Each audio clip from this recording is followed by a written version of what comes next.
Assalamualaikum warahmatullahi wabarakatuh. Perkenalkan nama saya Sakila Rambe dengan nomor BP 2422044. Nah, di sini saya akan menjelaskan tentang reaktor kimia pada industri. Nah, apa sih itu reaktor kimia?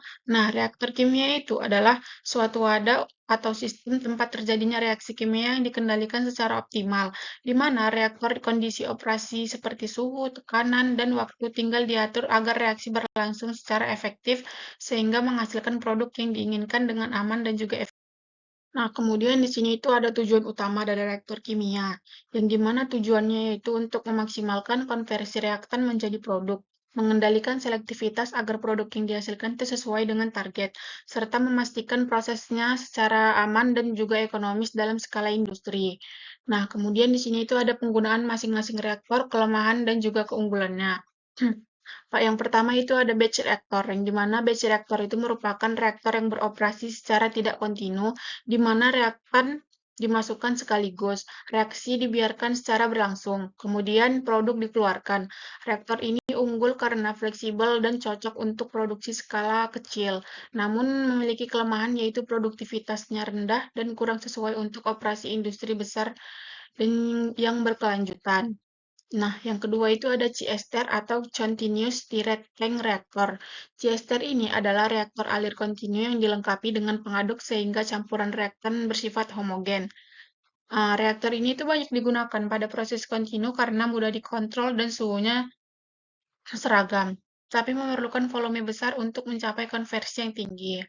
Nah, yang ketiga itu ada reaktor berisi padatan seperti PBR dan juga VBR. PBR dan VBR ini digunakan untuk reaksi dengan katalis padat.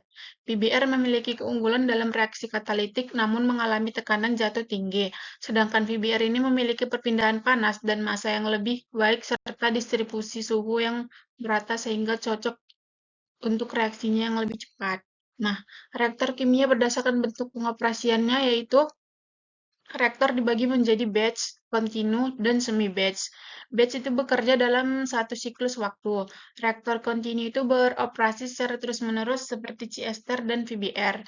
Sedangkan semi-batch itu digunakan untuk mengontrol laju reaksi atau panas dengan memasukkan reaktan secara bertahap. Nah, kemudian di sini itu ada contoh-contoh industri yang menggunakan masing-masing reaktor. Dalam industri kimia, batch reaktor itu banyak digunakan pada industri farmasi dan bahan kimia halus. Sedangkan CSTR itu dapat digunakan pada produksi asam asetat dan pengolahan limbah cair. Nah, kemudian itu PFR itu digunakan untuk produksi asam sulfat dan juga steam cracking. Sedangkan VBR dan FBR itu banyak diterapkan pada hidrogenasi minyak dan juga fluida catalytic cracking. Nah, kemudian itu di sini ada rumus-rumus reaktor dan untuk masing-masing reaktor. Nah, pada batch reaktor ini bisa kita lihat, nah, bisa kita lihat ini rumusnya. Kemudian pada CSTR itu ini rumusnya. Terus pada VBR itu ini rumusnya teman-teman. Keterangannya itu ada di sini.